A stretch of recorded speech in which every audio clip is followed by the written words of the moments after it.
రాష్ట్రంలో జగన్మోహన్ రెడ్డి అధికారంలోకి వచ్చినాక హిందూ మతాల దేవాలయాల మీద అనేక రకాలుగా దాడులు జరిగి ఇప్పటికీ అంతర్వేదిలో రథాన్ని తగలబెట్టారు. విజయనగరంలో రాముల వారి తలని తీసేశారు. దాదాపు 100కు పైగా దేవాలయాల్ని జగన్మోహన్ రెడ్డి అధికారంలోకి వచ్చినాక వాటిని ధ్వంసం చేయటమే కాకుండా చాలా దుర్మార్గంగా వ్యవహరించారు. దాని మీద కనీసం ద గ్రేట్ సిఐడి కానీ ద గ్రేట్ పోలీస్ వ్యవస్థ కానీ ఒక్కడి మీద కూడా పెట్టి కేసు కూడా పెట్టలా, ఒక్కళ్ళని కూడా అరెస్ట్ చేయలా. ఏంటయ్యా అంటే హిందూ దేవాలయాలంటే చులకన భావం ఉంది. ఇవాళ ఈ రాష్ట్రంలో దేవాలయాలకు రక్షణ లేదు, దేవాలయాల ప్రచారానికి రక్షణ లేదు, హిందూ మతం ప్రచారానికి రక్షణ లేదు. ఆఖరికి సంక్రాంతి వేడుకలో ఉగాది వేడుకలో చేస్తే పోలీసుల చేత తప్పుడు కేసులు పెట్టిస్తూ ఉన్నారు. ఆడవాళ్ళు అందరూ సంక్రాంతి వేడుకల్లో ఉగాది వేడుకల్లో పాల్గొంటే విజయవాడ పోలీసులు అయితే సెక్షన్ 30 అమలులో ఉంది, అది అమలులో ఉంది. అంటే పండగలకు కూడా, హిందువుల పండగలు కూడా పోలీసు 144 సెక్షన్లో పోలీసు యాక్టుల పేరుతో మహిళల మీద, సామాన్యుల మీద, కార్యకర్తల మీద కేసులు పెడతా ఉన్నారు. ఇది ఈ 4 సంవత్సరాల్లో జరుగుతున్నటువంటి జగన్మోహన్ రెడ్డి అధికారంలోకి వచ్చినటువంటి తరువాత ఈ రాష్ట్రంలో జరుగుతున్నటువంటి తంతు. ఇదంతా ఒక ఎత్తు అయితే ఈ 4 ఏళ్ల జగన్మోహన్ రెడ్డి పరిపాలనలో హిందూ దేవాలయాల్ని ధ్వంసం చేయటమే కాకుండా హిందూ మతాల్ని అణగదొక్కడమే కాకుండా ఇప్పుడు రేపు 12వ తారీఖు నుంచి విజయవాడలో రాజశ్యామల యాగం అని చెప్పి ఒకటి పెట్టారు.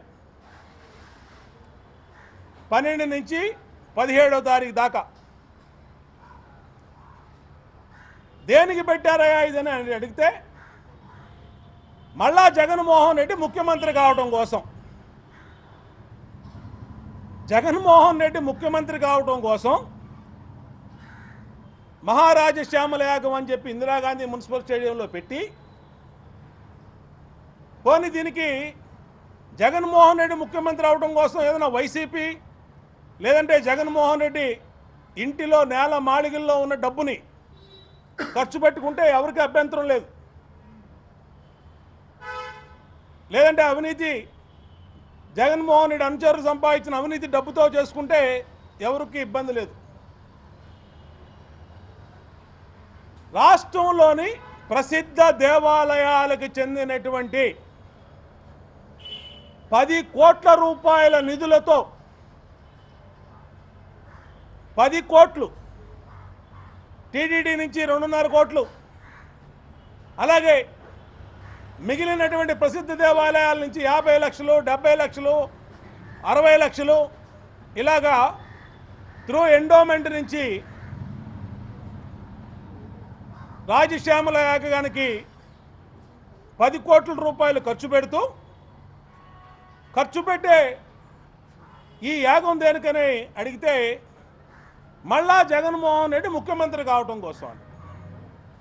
అంటే ఈ మహానుభావుడు జగన్ రెడ్డి అధికారంలోకి వచ్చినాక ఇప్పటికే ఈ రాష్ట్రాన్ని లూటీ చేశాడు, సర్వనాశనం చేశాడు. పేద వర్గాల జీవితాలు కుప్పకూలిపోయినాయి,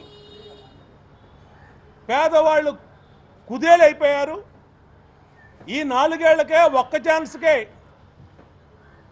ఇన్ని రకాలుగా పేద వర్గాల జీవితాలు నాశనం అయిపోతే మళ్ళా రెండోసారి ముఖ్యమంత్రి అవడం కోసం ఎండోమెంటు ద్వారా దేవాలయాల నిధులు 10 కోట్ల రూపాయలు ఖర్చు పెట్టి విజయవాడలో ఈ యాగం చేయటంలో అర్థం ఏంటి? జగన్మోహన్ రెడ్డిని సూటిగా అడుగుతా ఉన్నాం. నువ్వు ఈ ప్రభుత్వానికి ముఖ్యమంత్రిగా ప్రజల సొమ్ముల్ని, దేవాలయాల సొమ్ముల్ని పరిరక్షకుడికి మాత్రమే నువ్వు పరిరక్షకుడివే కానీ నువ్వు ముఖ్యమంత్రి మళ్ళా ముఖ్యమంత్రి అవడం కోసం, మళ్ళా ఈ రాష్ట్రాన్ని దోచు తినటం కోసం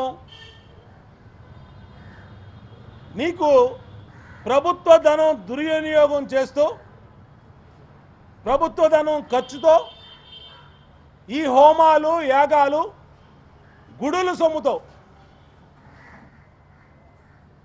చేసే హక్కు నీకు ఎక్కడిది జగన్ రెడ్డి అని అడుగుతా ఉన్నాం. వెంటనే ఈ 10 కోట్ల రూపాయలు ఏ దేవాలయాల నుంచి అయితే మీరు ఈ మహాయాగానికి ఖర్చు పెడతా ఉన్నారో దాన్ని విరమించుకొని తెప్పించిన డబ్బుల్ని మళ్ళా ఆ గుడికి, ఆ గుళ్ళకి తిరిగి ఇవ్వాల్సిందిగా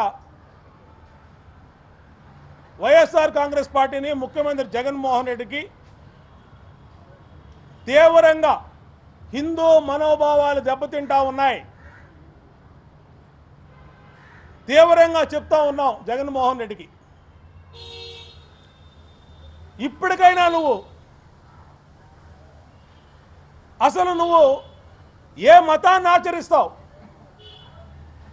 నువ్వు ఎవరిని పూజిస్తావు? తిరుమలకమో బ్రహ్మోత్సవాల్లో చరిత్రలో ఎవరైనా సరే ఏ ముఖ్యమంత్రి అయినా దంపతులతో వెళ్ళి స్వామివారికి, కలియుగ ప్రత్యక్ష దైవమైన వెంకటేశ్వర స్వామివారికి దంపతులతో బట్టలు ఇస్తారు. ఇంతవరకు నువ్వు దంపతులతో ఈ 4 సంవత్సరాల్లో తిరుమలకి వెళ్ళిన దాఖలా లేదు. ఏ గుడికి నువ్వు దంపతులతో వెళ్ళిన దాఖలా లేవు. మళ్ళా దీనికి గతంలో ఇలాంటి కార్యక్రమాలే శారదాపీఠం అధిపతి స్వరూపానంద స్వామి చేత చేపించావు. అప్పుడు నీ సొంత డబ్బులతో చేపించుకున్నావు. ఈరోజు ఆయన్ను కూడా పక్కన పెట్టేశావు. లాబీయిస్టు, సిద్ధాంతి, మాయల్ పకీర్ లాంటి విజయ్ కుమార్ అంటే ఎవరో, ఈ రెండో కృష్ణుడు ఈయన వచ్చాడు సీన్లోకి. ఈ విజయ్ కుమార్ ఈయన ఆధ్వర్యంలో ఇవాళ ఎండోమెంట్ నిధులతో, దేవాలయాల డబ్బులతో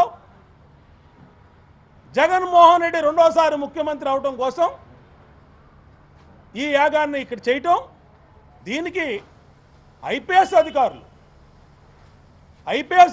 వెళ్ళి పర్యవేక్షణ, ఐఏఎస్ అధికారులు వెళ్ళి పర్యవేక్షణ, దేవుడు సొమ్ముతో జగన్ రెడ్డి ఆర్భాటాలు. దేవుడికి సామాన్య భక్తులు ఎంతో భక్తి భావంతో ధూప దీప నైవేద్యాల కోసం ఇచ్చినటువంటి ఆ డబ్బుల్ని, హిందూ ధార్మిక అభివృద్ధి కోసం, ప్రచారం కోసం ఇచ్చినటువంటి డబ్బుల్ని నీ సొంత పార్టీ వైసీపీ పార్టీ అభివృద్ధి కోసం, వైసీపీ పార్టీ కోసం ఉపయోగించుకుంటావా జగన్ రెడ్డి అని అడుగుతా ఉన్నాం.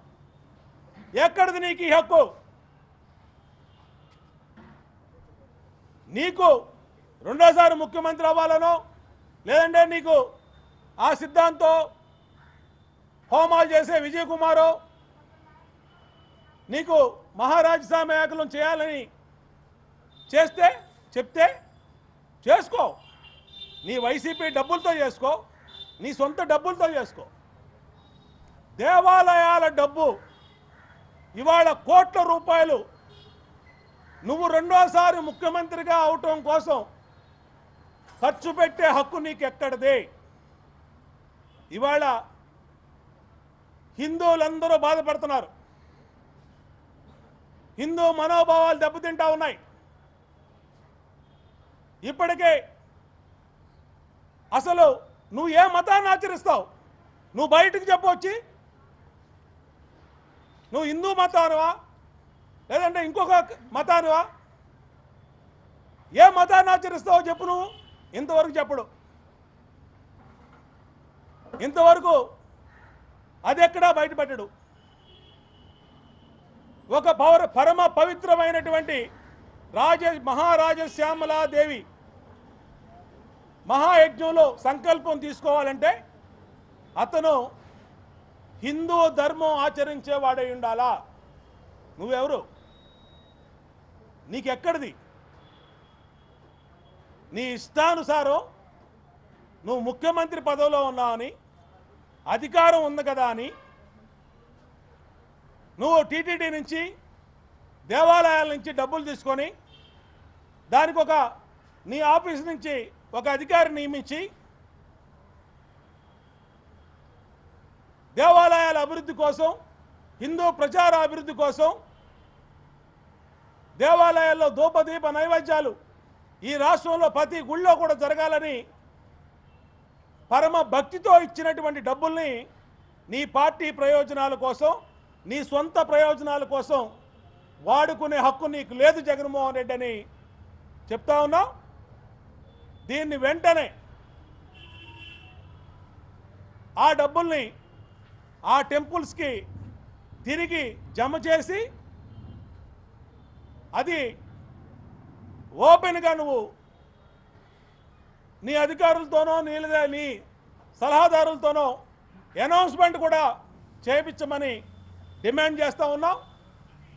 ఇవాళ జగన్మోహన్ రెడ్డి రాష్ట్రానికి చేసినటువంటి నాశనం, జగన్మోహన్ రెడ్డి ముఖ్యమంత్రి అయినాక ఈ రాష్ట్రం ఎన్ని విధాలుగా నాశనం అయిపోయిందో.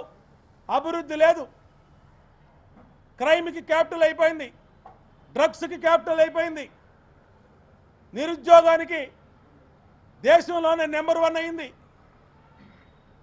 పేదవాడు మరింత పేదవాడిగా మిగిలిపోయాడు, పేదవాడు బతికే పరిస్థితి లేదు. ఇన్ని రకాలుగా ఈ రాష్ట్రం నువ్వు అధికారంలోకి వచ్చినాక నష్టపోతే మళ్ళా ఇవాళ దేవాలయాలు డబ్బు ఖర్చు పెట్టి హోమాలు యజ్ఞాలు చేపించడం ఎంతవరకు కరెక్ట్ అనేది ప్రజలు హిందువులందరూ కూడా తీవ్రమైనటువంటి ఆందోళనతో ఉన్నారు. ఇది మంచి పద్ధతి కాదని జగన్మోహన్ రెడ్డికి హెచ్చరిస్తూ ఉన్నాం. వెంటనే ఆ డబ్బుల్ని మళ్ళా ఆ గుళ్ళకి చేర్చమని డిమాండ్ చేస్తూ ఉన్నాం. గుళ్ళ నుంచి గుళ్ళు ఎవరిస్తారండి డబ్బులు? సామాన్య భక్తులు ఇస్తారు.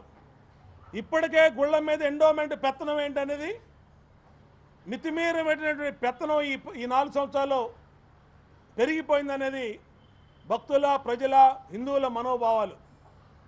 అలాంటిది ఆ గుడి డబ్బులను తీసుకొచ్చి వైఎస్ఆర్ కాంగ్రెస్ పార్టీ మళ్ళీ అధికారంలో రావటం కోసం ఏంటండి ఇది న్యాయం? ఇది న్యాయమా? ఇది వైఎస్ఆర్ కాంగ్రెస్ పార్టీ అధికారంలో రావటం కోసం గుడుల నుంచి 10 కోట్ల రూపాయలు ఖర్చు పెట్టి హోమాలు యాగాలు చేయటం ఏంటి పద్ధతి? ఎక్కడైనా ఉందా ఇది? ప్రపంచంలో దేశంలో ఎక్కడైనా ఉందా? ఎప్పుడైనా జరిగిందా? కాబట్టే గుడి నుంచి ఆ డబ్బులు 10 కోట్లు నువ్వు తీసుకొచ్చినటువంటి ఎండోమెంట్స్ ద్వారా తీసుకొచ్చిన డబ్బులు తిరిగి ఇచ్చేసేయండి. మళ్ళా మీరు మీ సొంత నిధులతో, వైసీపీ నిధులతో మీరు హోమాలు చేసుకుంటారో యాగాలు చేసుకుంటారో మీ డబ్బులు మీ ఇష్టం. కాబట్టి అది ఎవరికి అభ్యర్థన లేదు. దేవాలయాల డబ్బులు ఖర్చు పెడతాం అనేది హిందువుల మనోభావాలు దెబ్బతింటున్నాయి.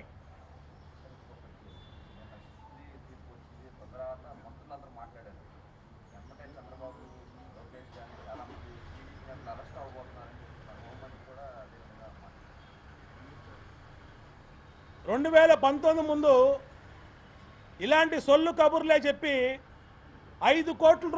5 లక్షల కోట్లు చంద్రబాబు నాయుడు అండ్ కో తెలుగుదేశం ప్రభుత్వంలో అవినీతి చేసిందని ఊరూరా చెప్పి జగన్మోహన్ రెడ్డి అధికారంలోకి వచ్చాడు.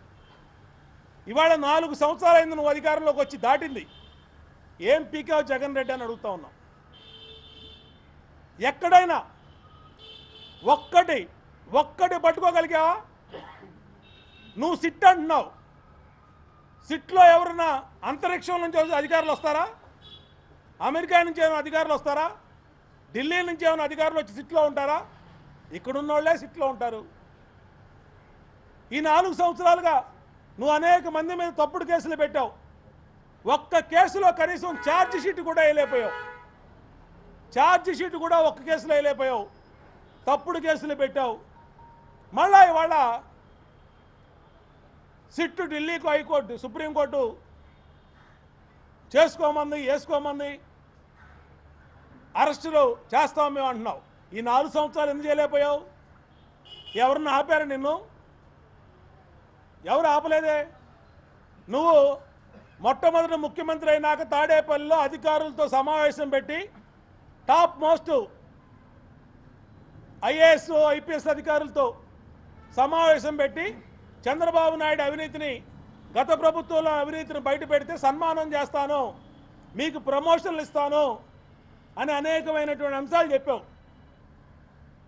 ఏది 4 సంవత్సరాలు దాటిపోయింది. ఇంకో 4 నెలల్లో ఇంటికి వెళ్ళిపోతున్నావు. ఇప్పుడు దాకా పీకలేనోడంట రేపు సిట్ వస్తే ఏదో పీకుతాడంట. దానికి ఈ మంత్రులు లేదంటే ఈ సజ్జల సలహాదారులు ఇవన్నీ చెప్పటం ఎట్లా సాధ్యం అంటా ఉన్నా? నువ్వు ఈ 4 సంవత్సరాల్లో గత ప్రభుత్వంలో ఏమీ జరగలేదు కాబట్టే నువ్వు ఏది బయట పెట్టలేకపోయావు. నువ్వు అనేకమైన ఆరోపణలు చేశావు. ఇన్సైడ్ ట్రేడింగ్ అన్నావు, ఔటర్ రింగ్ రోడ్ అన్నావు, ఇన్నర్ రింగ్ రోడ్ అన్నావు, లేదంటే అనేకమైనటువంటి అంశాలు తీసుకొచ్చావు. ఒక్క దాంట్లో ఏమన్నా నువ్వు చేయగలిగావా? సిట్టు లేకపోతే మిగతా అధికారులు, మిగతా వ్యవస్థలు లేవా? సిట్ అనేది దేనికి? ఒక 4గురినో 5గురినో 10 మందినో సిట్ వేస్తారు. ఉన్నటువంటి ఆంధ్రప్రదేశ్లో ఉన్నటువంటి ఐఏఎస్నో ఐపీఎస్నో పెట్టేస్తారు. మరి ఆ పని ఇప్పుడు దాకా చేయలేనోడివి నువ్వు రేపు ఎలా చేస్తావు? కాబట్టి గాలి మాటలు కట్టిపెట్టు. తెలుగుదేశం ప్రభుత్వంలో ఏ ఒక్క తప్పు కూడా జరగలేదు కాబట్టే నువ్వు మా జోలికి రాలేకపోయావు. చంద్రబాబు నాయుడు గారిని టచ్ చేయలేకపోయావు.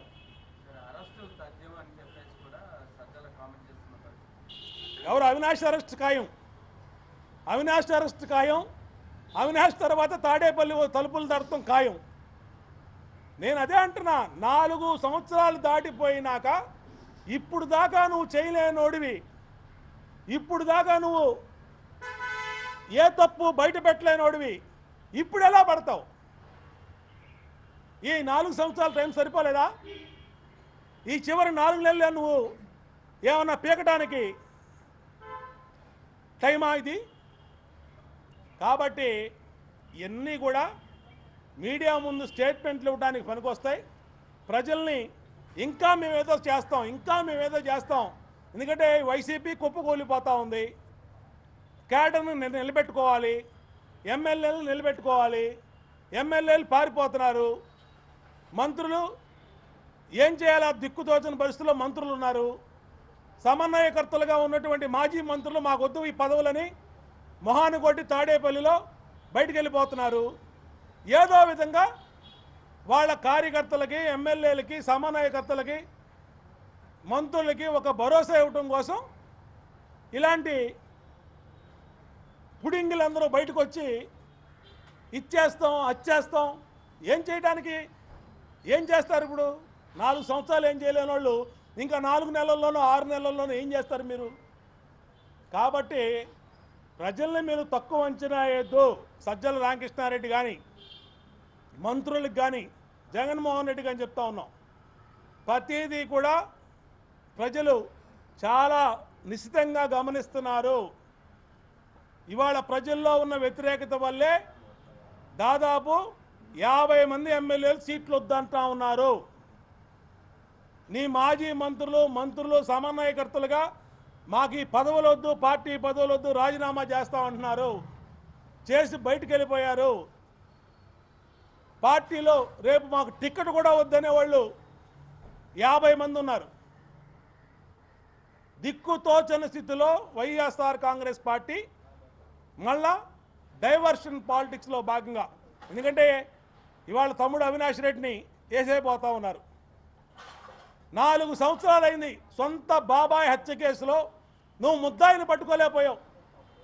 నీ చెల్లి పోరాటం, వివేకానందరెడ్డి గారి కూతురు పోరాటం వల్ల ఇవాళ సిబిఐ నిన్న కూడా ఏ అఫిడవిట్ దాఖలు చేస్తుందో చూసాం. రేపో ఎల్లుండో లోపలైపోతా ఉన్నారు. నువ్వు నీ సొంత బాబాయ్ కేసులో నిందితుల్ని కాపాడుతూ, అరెస్టుల్ని కాపాడుకుంటూ, ఢిల్లీ నేతల కాళ్ళు పట్టుకుంటూ కాలం గడిపావు తప్పితే నువ్వు ఇక్కడ ఏమీ ఈ రాష్ట్రంలో ఏమీ జరగలేదు.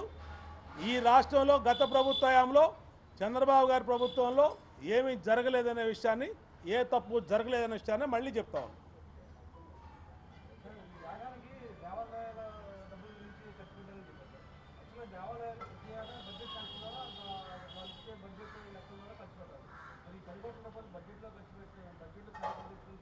ఇవాళ రూలే లేదండి. రూల్ లేదు, రాజ్యాంగం లేదు, రూల్ ఆఫ్ లా లేదు, ఏమీ లేదు.